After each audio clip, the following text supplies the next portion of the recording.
अभी भाई आपसे अपडेट्स लेंगे क्योंकि अब बात बिहार के बाद झारखंड में अपराध के लगाम पर होगी, जिसके लिए पुलिस लगातार तत्पर नजर आ रही है। पुलिस क्राइम मीटिंग कर वैसे अपराधियों को चिन्हित करने का काम कर रही है और उन्हें चिन्हित कर उन पर जो कार्रवाई है वो करने की तैयारियां पुलिस की तरफ से लगातार नजर आ रही है।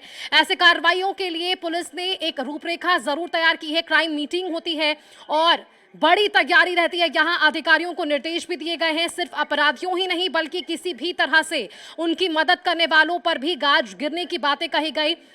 किन लोगों के खिलाफ कार्रवाई की जानी है वो भी साफ कर दिया गया है। मंगलवार को देखिए डीआईजी सह एसएसपी चंदन सिन्हा ने क्राइम मीटिंग की थी, जिसमें सभी थाना प्रभारियों के साथ डीएसपी ट्रैफिक पुलिस अधिकारी भी मौजूद थे, जहां एसएसपी ने अपराध नियंत्रण को लेकर कई महत्वपूर्ण दिशा निर्देश दिए थे। बैठक में गैंगस्टर मयंक सिंह को लेकर विस्तार से चर्चा हुई थी, जिसे अजरबैजान से प्रत्यर्पण संधि के तहत 23 अगस्त को भारत लाया जा रहा है।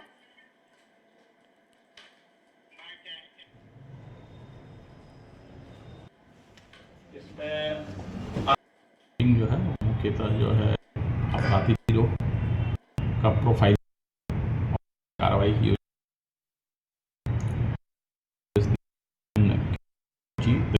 थाना प्रभारियों को दी गई है हमारे डीएसपी शाखा से, और उन्हें अग्रतर कार्रवाई के लिए कार्य योजना बनाने का निर्देश दिया गया है। साथ ही एक अपराधी जो विदेश से लाया जा रहा है उस पर क्या कांड है रांची जिले में, उसकी भी समीक्षा करने का निर्देश।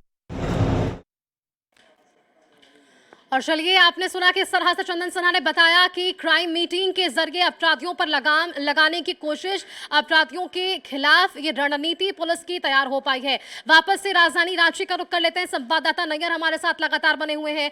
नैयर, गैंगस्टर मयंक सिंह की बात हो रही है, जिसे विदेश से प्रत्यर्पण संधि के तहत भारत लाने की तैयारी है और ये बड़ी बात है। ये पहला ऐसा अपराधी होगा जो झारखंड लाया जाएगा, और जो झारखंड में मौजूद गैंगस्टर्स है वो प्रिंस खान की बात हो जाए या अन्य अपराधियों की, उन पर भी लगाम के लिए किस तरह से पुलिस ने तैयारियां की है वो आज क्राइम मीटिंग के जरिए समझ आ पाई है।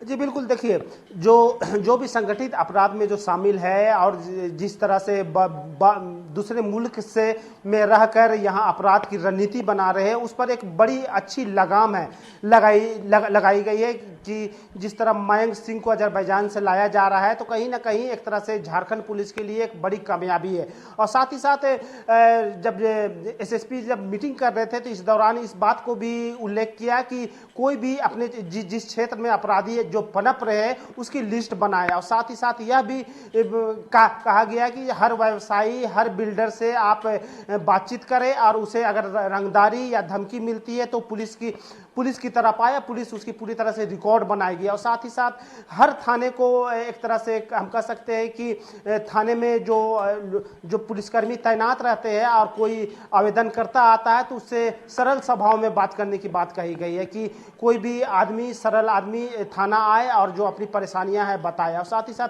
अपराधियों पर लगाम लगाने के लिए भी कई दिशा निर्देश दिए गए हैं, जिसमें हर थाने से जो भी अपराध है उसकी एक लिस्ट बनाने की बात कही गई है। और साथ ही साथ रांची के ट्रैफिक व्यवस्था पर भी मीटिंग की गई है। यानी कि हम कह सकते हैं कि सब रांची के, चाहे अपराध से जुड़े मामले हो या रंगदारी धमकी से जुड़े मामले हो या ट्रैफिक के जो काफ़ी जाम की समस्या रांची में देखने को मिलती है उसकी बात हो, तो सभी अधिकारियों को बुलाकर एक तरह से हम कह सकते हैं एक दिशा निर्देश दी गई है कि आप किस तरह काम करेंगे। अब देखने वाली बात होगी सुष्मिता कि इस दिशा निर्देश पर कितने थानेदार अमल करते हैं और साथ ही साथ कितने डीएसपी के अधिकारी अमल करते हैं, क्योंकि जो बिल्कुल नैयर, तो कुल मिलाकर ये जरूर समझा जा सकता है कि अपराध पर लगाम लगाने को लेकर और अपराधियों पर शिकंजा कसने को लेकर झारखंड पुलिस पूरी तरह से तैयार है। नैयर, बहुत बहुत धन्यवाद आपका हमारे साथ जुड़ने के लिए। आपने दोनों ही खबरों पर वो तमाम जानकारियां हमारे दर्शकों तक साझा की है। पहली खबर हमने देखा किस तरह से नगड़ी में रिम्स 2 के प्रस्तावित निर्माण कार्य को लेकर चंपाई सोरेन का बयान सामने आया और अब इस पर उन्होंने कहा है कि 24 अगस्त को वो इसी जमीन पर हल जोतते नजर आएंगे। वहीं दूसरी तरफ अपराध को लेकर जिस तरह से कार्रवाई देखने को मिल रही है झारखंड में, कहीं ना कहीं एक लगाम लगाने की कोशिश प्रशासन की तरफ से जरूर है। फिलहाल न्यूज रूम बुलेटिन में इतना ही। आगे खबरों के लिए आप देखते रहिए कशिश न्यूज। नमस्कार।